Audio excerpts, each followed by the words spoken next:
యాదాద్రి భువనగిరి జిల్లా వేములకొండను మండల కేంద్రంగా ప్రకటించాలని కోరుతూ చేపట్టిన నిరసనలు కొనసాగుతున్నాయి.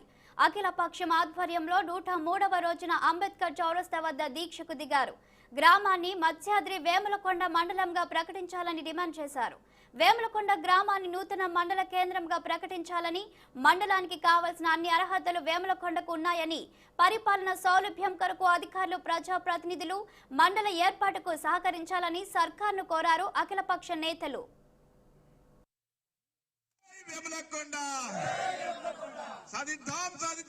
103 రోజులు అవుతుంది మా వేములకొండ మండలంగా ప్రకటించాలని దీక్ష చేయడం జరుగుతుంది.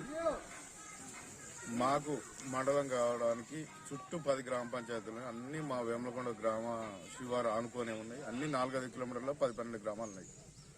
ఈ మండలంగా చేసినట్టయితే అన్ని రకాల వసతులు ఉంటాయి. మన పెద్ద మండలం 37 గ్రామ పంచాయతీలో మండలం ఉంది. వృద్ధులు, వికలాంగులు మండలానికి భూమి గురించి, మండలం పెన్షన్ల గురించి పోవాలంటే 10-15-20 కిలోమీటర్లు అవుతుంది. ఊళ్ళోకి అనేక ఇబ్బందులు అవుతుంది.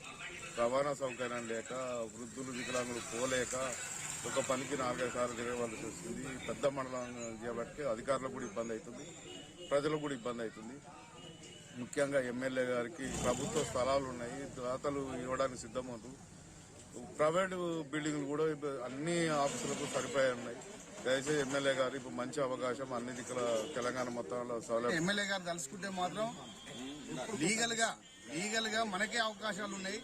మనకేమన్నా అన్యాయం జరిగితే మాత్రం లీగల్ గా వెళ్లే అవకాశాలు కూడా మనకు చాలా ఉన్నాయి. కాబట్టి మనం నిరుత్సాహపడవద్దు. మనకు మండలం 100% మనకు వస్తుంది, మనం సాధిస్తాం. మన ఈ చిత్తాపురం, గోబ్రాస్పల్లి, ముద్దాపురం, దుప్పెల్లి, నర్సాపురం, ఇటు లక్షాపురం అన్ని గ్రామాల ప్రజలు కూడా సహకరిస్తున్నారు. సర్పంచ్లు గాని, ఎంపీటీసీలు గాని అందరూ మనకు అందుబాటులో ఇక్కడ కలగాలని కూడా, వేములకొండ మండలం ఇటు అందుబాటు చేయాలని కూడా 103 రోజులు